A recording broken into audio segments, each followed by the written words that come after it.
Mani sauc Juris Vanaks, esmu tehnikas tirgotājs Latraps tehnikā.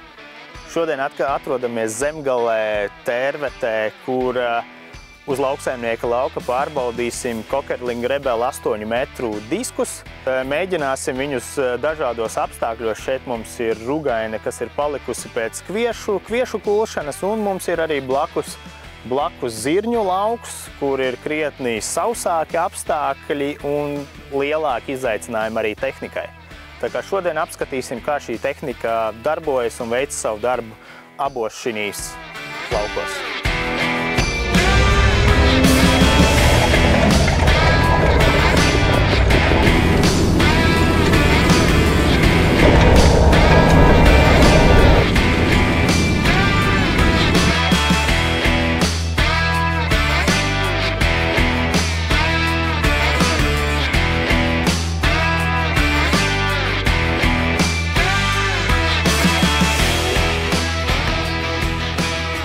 Saki, ko mūsdienās lauksaimnieks sagaida no augsnes apstrādes diskiem?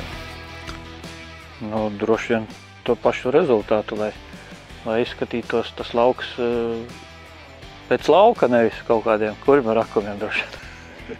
Kā tu skaties uz seklu augsnes apstrādi, tur tanī līdz 5 cm dziļumam, kādas tu priekšrocības redzi tanī? Tas droši vien, kad pirmkārt jau degvielas ekonomija.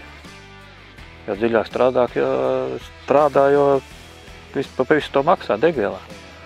Ko tavā uztverē, kādas priekšrocības dod tehnikai, piemēram, kā šiem diskiem, hidroliskā dziļuma regulācija, piemēram, dubultie veltņi aizmugurē? Droši vien, ka tev ir ērti redzēt no traktora kabīnes, kā viss, kas tev aizmugurē notiek, var sakot.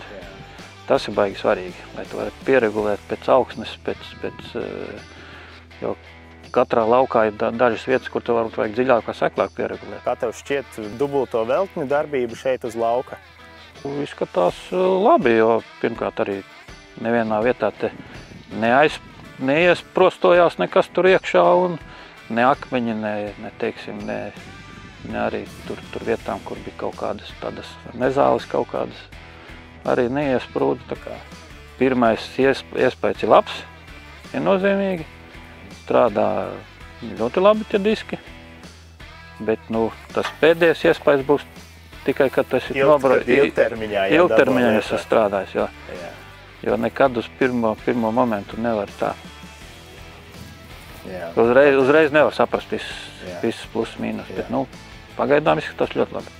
Super, Alvilk. Liels paldies par tavu atvērtību, ka ļāvi pamēģināt tehniku arī savā saimniecībā un novērtēji tehnikas dotās priekšrocības. Paldies tev!